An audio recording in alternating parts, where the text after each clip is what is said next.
எல்லோருக்கும் என்னோடய அன்பான வணக்கம். இன்றைக்கி சாந்தி கிச்சனில் என்ன பண்ண போகிறேன்னா அரைக்கீரை மசியல். அதுக்கு நான் ஒரு கட்டு அரைக்கீரை வாங்கியிருக்கேன். இப்போ மசியல் எப்படி பண்ணலான்னு பார்க்கலாம். வாங்க, ஈஸியாகவும் டேஸ்டியாகவும் பண்ணிடலாம். பற்ற வச்சு கடாய் வச்சுக்கலாம், தண்ணி ஊற்றிக்கலாம். தண்ணியை ஊற்றி நல்லா தண்ணி கொதிச்சதுக்கப்புறம் கீரையை நல்லா தண்ணியில் நல்லா சுத்தம் பண்ணி தண்ணியை நல்லா வடிச்சிட்டு போட்டுக்கலாம்.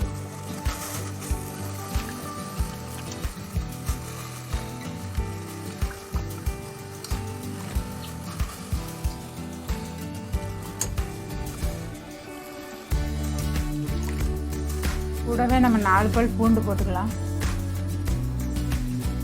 ஒரு 5-6 சின்ன வெங்காயம் பொடிசாக கட் பண்ணி வச்சுருக்கேன், அதையும் போட்டுக்கலாம். 1 ஸ்பூன் ஜீரகம் போட்டுக்கலாம். மிளகாய் கட் பண்ணி வச்சுருக்கேன், அதை போட்டுக்கலாம். 1 நிமிஷம் ஆனோடனே அப்படியே திருப்பி போட்டுக்கலாம்.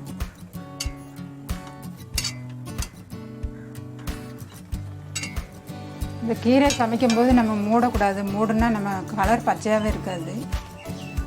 அதனால் நம்ம மூடாமல் திறந்தே தான் அதை வச்சு சமைக்கணும். தேவையான அளவு உப்பு போடுறேன். திரும்ப நம்ம நல்லா கலந்து விட்டுறலாம்.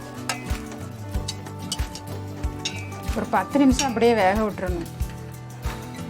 வாரத்தில் 2-3 நாளாவது இந்த கீரையை சமைச்சு சாப்பிடுங்க. உடம்புக்கு ரொம்ப நல்லது. நோய் எதிர்ப்பு சக்தி நிறையா இருக்குது இதில். குழந்தைகளுக்கும் கடைஞ்சி சாதத்தில் பிசைஞ்சு கொடுக்கலாம். அவ்வளோதாங்க, கீரை நல்லா வந்துருச்சு. நம்ம இதை ஆஃப் பண்ணிடலாம். இது நல்லா ஆறினோடனே நம்ம மிக்சியில் போட்டு அரைச்சிக்கலாம். அவ்வளோதாங்க, கீரை நல்லா ஆறிடுச்சு. நம்ம இப்போ ஜாரில் போட்டு மிக்சியில் போட்டு அரைச்சிக்கலாம்.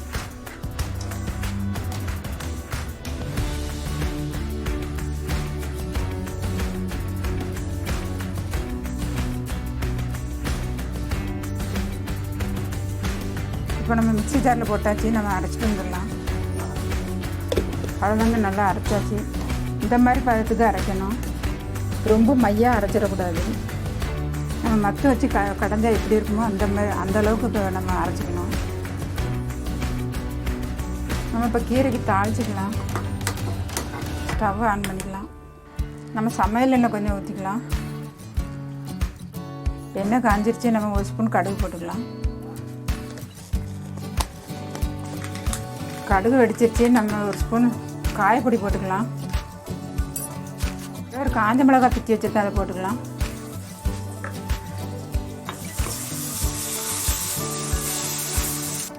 அவ்வளோதாங்க, நம்ம தாளிச்சாச்சு.